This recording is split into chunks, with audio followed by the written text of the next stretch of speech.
What's up, guys? This is Sade with Third Generation Conjure. I'm coming back with another video. So, the topic for today that we're going to talk about is uncrossing, and we're also going to throw in some protection on that as well. Okay, so I did a video talking about the timing and, how much time do you need to allow for your work to manifest. I also mentioned something about uncrossing, just saying that people may not see manifestations because they're not following the process. They may need uncrossing, and that's something that they're not doing, so they may not see much manifestation in their work or to the fullest potential, and it may not be as quick as they would like. So, since I've done that, I've had a lot of questions about uncrossing. So we are going to talk about uncrossing today, and I cannot talk about uncrossing without protection. So we're going to throw a little bit of protection in this video as well. But before you go any further, if you can like and subscribe to our channel, also you can find us on our website, which is www.thirdgenerationconjure.com. You can also find us on Etsy. We run an Etsy store as well, and that is www.thirdgenerationconjure.store. Follow us on Instagram, which is Third Generation Conjure, and also like us on Facebook, which is Third Generation Conjure as well. I have all the links displayed and the spelling and everything for everybody. But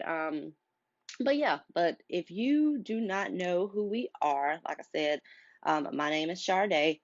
I run the company Third Generation Conjure. I actually run this company with my mom, and most people refer to her and know her as Mama Conjure. And we specialize in products that are catered to hoodoo. So that is spiritual services. That's including candles. We have oils, conditioned oils, baths, just a lot of different stuff on our site. So you can check us out there as well. Okay, but without further ado, we are going to talk about uncrossing. Okay, and the reason why I decided to do this video is because I get a lot of questions in my DMs and in my emails, and it's kind of getting hard to just cater one-on-one time where I'm talking to somebody for an hour on end, and it's just kind of getting a little overwhelming and taken away from other things that I may need to be doing. So I just decide if I get a common theme, then I'm going to do a video on it. Okay, and I'm going to come with some more educational resources for you guys pretty soon. We may start offering some classes, but we will see how that goes. But okay, so let's get into it. So what is uncrossing? Okay, in this practice, we call it uncrossing. So some people may look at it and hear unhexing. That may be a term. Hexing may be a term that they're familiar with. So you can call it unhexing. We call it uncrossing in this work. Uncrossing is used to remove curses, jinxes, or if you refer to it as hexes, bad luck, bad juju, and I put look. I should have edited, read my slides, but forgive me. It's bad luck, not look. It's also used to remove negative energy and influences. So not influencing, influences. Okay, so that is what uncrossing is. All right. So we got a general term and definition for that. So how do you know if you need an uncrossing? So we are going to talk about some common cross conditions, and we're also going to talk about some common misconceptions that I see come up when it comes to uncrossing works and crossing works as well. All right. So, when do you do uncrossing, and how do you know when it's needed? Okay, so you do uncrossing if you believe someone has done work on you. And when I say believe someone has done work on you, I say that with getting confirmation with a divination. But make sure that whatever reader that you're going to, make sure that is somebody reputable, because people will tell you a lot of times that you're cursed, you're jinxed, just to get money out of you so they can do some work for you. So just make sure that you're using your best judgment and doing that. Even if you pull cards yourself and you know how to do readings, do some reading and some divination before you get into work to see exactly what it is that you need. All right. Uncrossing, you may also need uncrossing if you're constantly have negative energy around you. You're constantly in a negative and a depressed state. You know, that may call for you to do some uncrossing work. If you feel like you're under a spiritual attack, or you know that you're under a spiritual attack and nothing just seems to be going right in your life, you're taking 10 steps forward and you get knocked 20 steps back, you may need to do some uncrossing work. Also, you may not see much manifestation in your workings, and that may be that you have some kind of blockages you may need to uncross. It could also mean other things. You may need to do blockbuster work, road opening work, but you can never go wrong with doing uncrossing. Okay, so I want to talk about some common misconceptions when it comes to uncrossing. Okay, so one of the most common misconceptions is people saying that someone is working on them. He or she is working on me. Okay, and you assume this without even confirming this with doing divination because of the trials that you go through in your life. And I don't care if you're doing work every single day, you're still going to have things that happen in your life. There's no way around it. Okay. So, most people that are going to work on you, they're not going to tell you that they're doing work on you. Okay. So, just get that out of your head. Okay. So, people have things going on in their life and they automatically assume that somebody is working on them. Their girlfriend or their boyfriend dumps them. Oh, somebody did work to make them be with them, or somebody did work to make them leave me.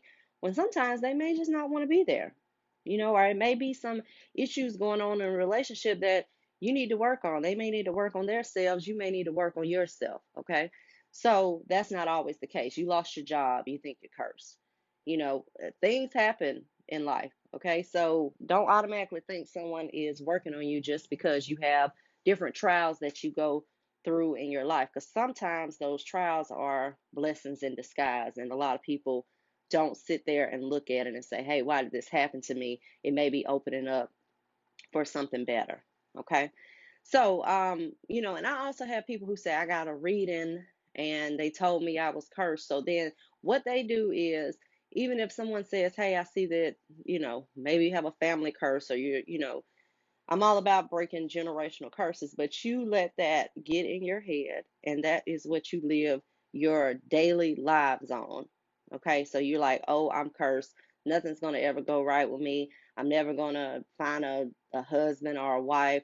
I'm always going to be in poverty. And you create that in your mind. So, guess what?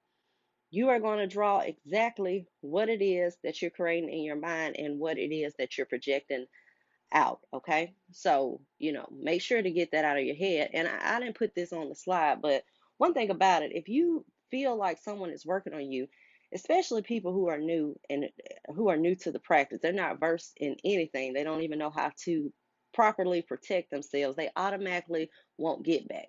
I want to send it back to the person that sent it to me. Okay. So, you want to do reversal work when you need to just be trying to get it off yourself in the first place. Because if this person is protected, then you're having boomerang. Y'all going back and forth instead of just getting it off of you and getting rid of the shit and just moving on. Okay. So um one thing that I don't think a lot of people know, did you know that most people cross themselves up? They do. Most people, they think somebody is working on them, but they're actually crossing themselves up. My life is hell because so and so is doing work on me, when so and so may not even be doing work on you. And people can also cross themselves up just by speaking things over your life. Some people have the power to just manifest with their words. They don't have to go in there and put you in a jar. They don't have to go in there and light a candle. They just manifest with their words. So what makes you think, if I can speak something over your life and manifest it, what makes you think that you can't do that over your life? You're speaking it, you're manifesting that over your life, and you're crossing yourself up. Okay, so like I said, energy is not created or destroyed, it is simply transferred. So crossing yourself up is more common than someone going there and actually doing work on you. Okay, just get that misconception out of your head.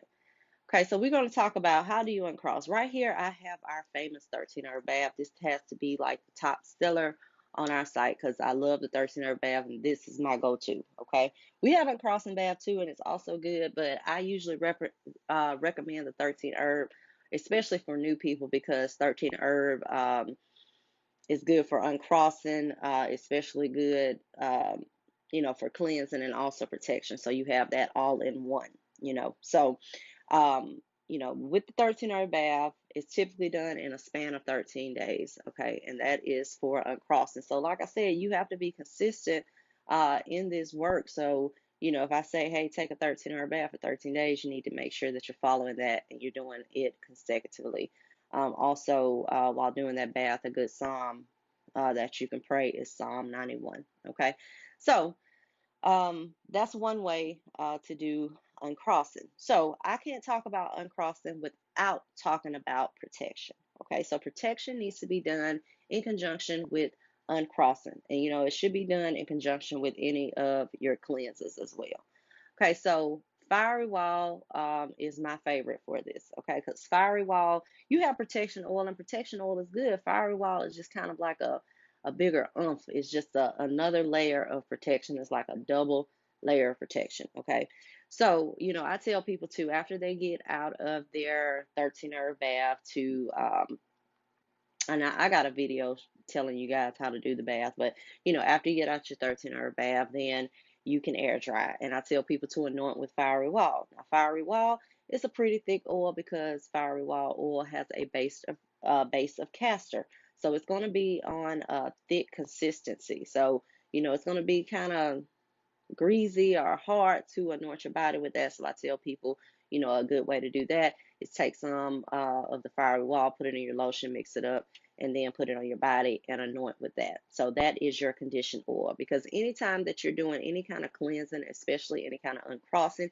you are removing things from you. Okay, so you're stripping things from you. So you want to replace those things, and this is where your protection comes in as that replacement. And this is just a layer of protection. Okay, now I have a video. I'm not going to get too much into protection because this video is mostly about uncrossing.